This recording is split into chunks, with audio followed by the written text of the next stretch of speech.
Oh, recording in progress. Hello, Sophie. Thank you very much for taking the time to share your experiences from the last Laughter Yoga Leader training course. And you mentioned that it's been having an impact in your life straight away. Well, I thought it was important to let it have an impact straight away. Oh, wow. Yes.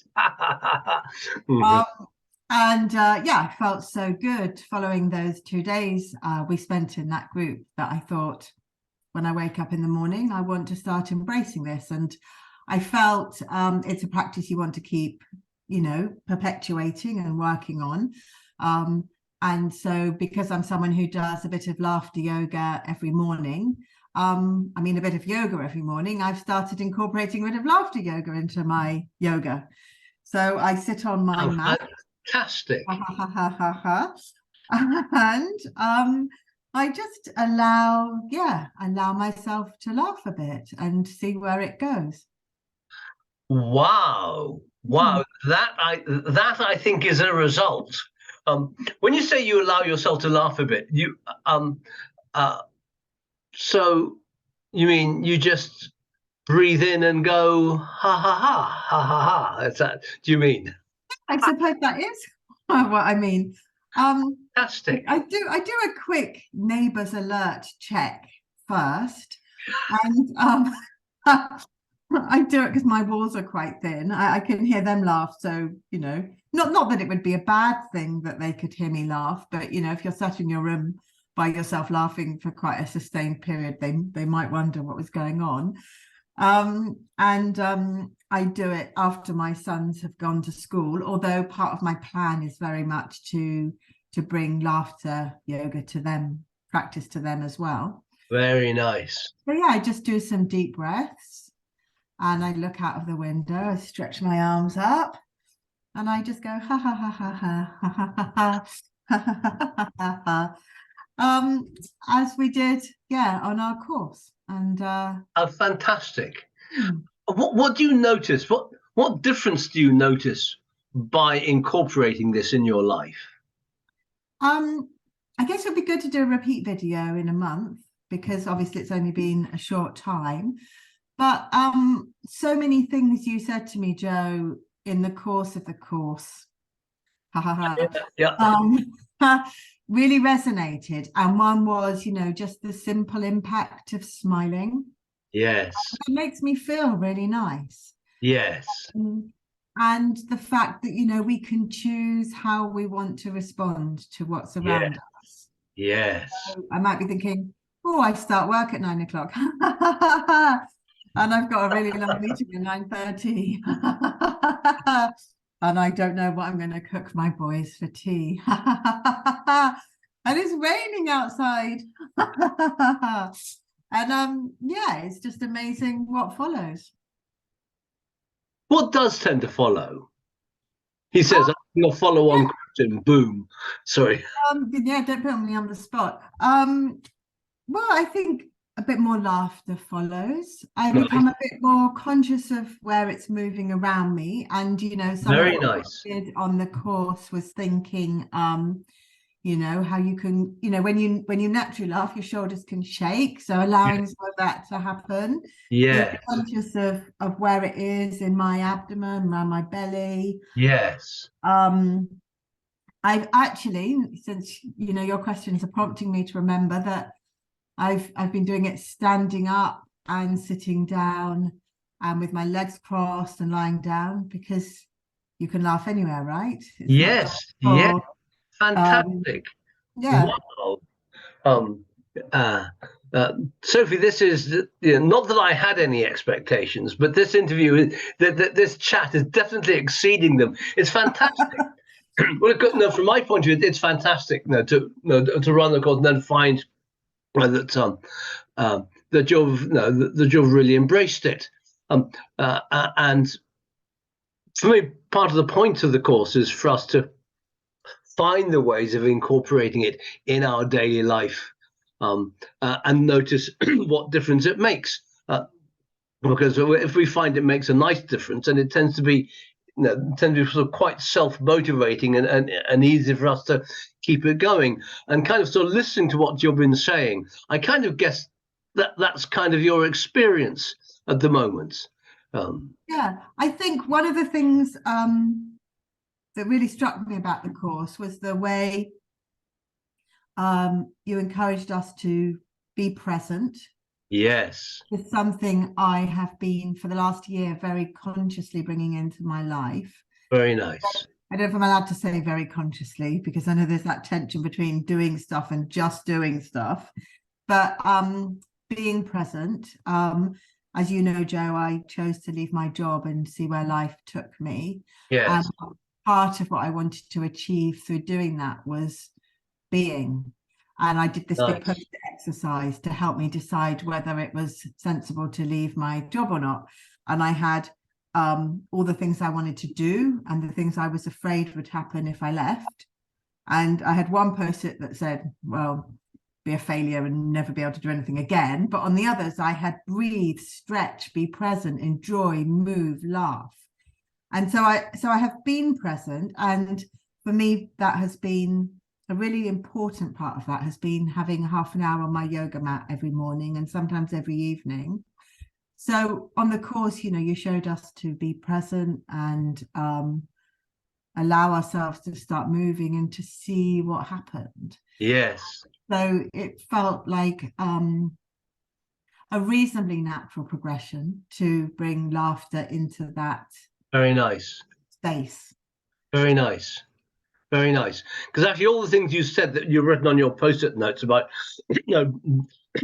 breathe, stretch, laugh, do more this, do more that. That's all the kinds of stuff that we touched on to some degree or other on the course. What a wise choice it was, Sophie, to come and do the course. But but actually, how fantastic! Because from what you've been saying, it was the right time, and it sort of and it ticked the boxes, and it was sufficiently the right thing for you to do, that you've been encouraged to keep on practicing it and incorporating it into your life. Well, yes. Well, and two other things I'd like to say. Yes, please. Is that, Joe, you're such a great course leader, and I didn't know that was coming. That 20 quid, don't forget to give it to me later.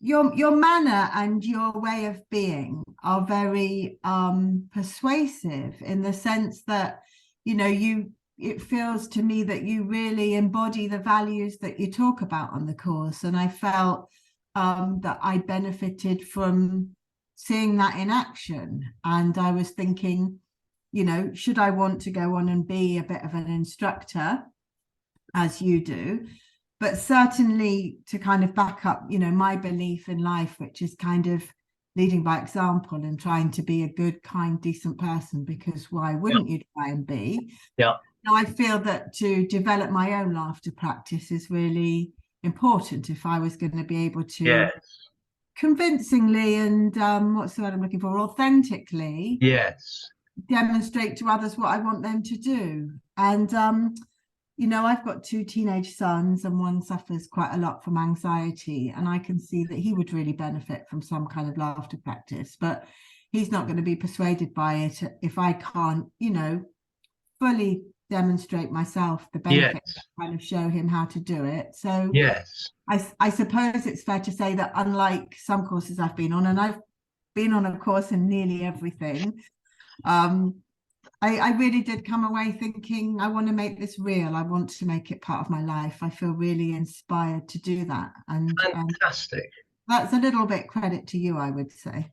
Well, I'm sort of touched by that, and I completely agree with you. Of course, that actually the only way we really sort of teach anything really is by living it ourselves. Otherwise, the rest is just kind of sort of it's just sort of the blah blah. And when we and when we live it and feel it and breathe it and move it, and it's really sort of in our being, then it just becomes a natural part of who we are. But it all starts, as you are doing, of course, with the initial practice, and just so presumably. Well, it's Sophie. I'm delighted, Sophie. I'm delighted that it's that it's sort of ticking all these boxes, in this way, and continuing to do so. Can I say something else? Please do, Sophie. Well, we talk about being present, and I think when we use that phrase, we focus on the present in the sense that we're going to bring ourselves mentally to the space that we're physically occupying, and try not to be distracted by the mental clutter that assails us so readily. But I guess there's part of but we don't necessarily think so much about the fact that we are present. And that's why I find the dimension of movement as a vehicle that supports the practice after yoga as so compelling, because we are such physical beings, and it's so easy to be caught up in our heads. And for me personally, feeling my feet on the floor and knowing I'm present in a physical way as well as a mental way is a really it makes sense in a way that perhaps other things have not. Fantastic. Well, for me, you see, let's see, and it now had a huge impact on my own life when I realized I was more than just what's going on up here. And thank you. Yes, I do find embodiment and movement, and feeling ourselves in our body does help us in our experience of actually being alive and being aware of being alive, sort of here and now. And that's really the point of being present sort of with all our, with all the resources we have, and our body is a major one, of course. Well, Sophie, how absolutely amazing. Well, I don't know about that, but well, yes, no, it is. No, Sophie, absolutely amazing. And of course, all the encouragement just to. I think maybe you said in a slight sort of joking way, serious, like in a month's time. Maybe in a month's time we need to have a follow-up interview, which, among other things, will give perhaps a little added incentive to keep the practice going. Yeah, I think that's a really great idea. And can I say something else that just occurred? Please, yes, you're on a roll, Sophie. Yeah, absolutely, go for it. On such a roll. I wasn't sure that I was going to be able to just laugh. Yes. And in fact, the truth is, I came to the course thinking, I'm going to get through this. I'm going to get through this. I know it's going to be good for me. And I was really prepared to, as I think find it quite difficult, and potentially even find it, quite a difficult experience emotionally, to be asked to be in a space where I can just be and laugh. And so I guess anyone listening who's got this far, who is still a bit cynical about just rocking up and laughing, it works, doesn't it? It certainly does. I know. It's deceptively simple. Which has its pluses and its minuses. Because it's so simple, it can be easy for the mind to dismiss it. Right? But the other side of the coin is, because it's so simple, when we engage with it, it just actually just invites further engagement. And I can think of so many contexts where it would be beneficial. Amazing. Wow, Sophie. Well, I've made a note in my diary, 1 month's time. Yeah, I just made a repeat occurrence in mine for every morning. So lovely, Sophie. Thank you very, very much. Fantastic. I know you're incredibly busy, so thank you very much for taking the time for this conversation. I really appreciate it, and thank you, Joe, for what you've taught me. Lovely.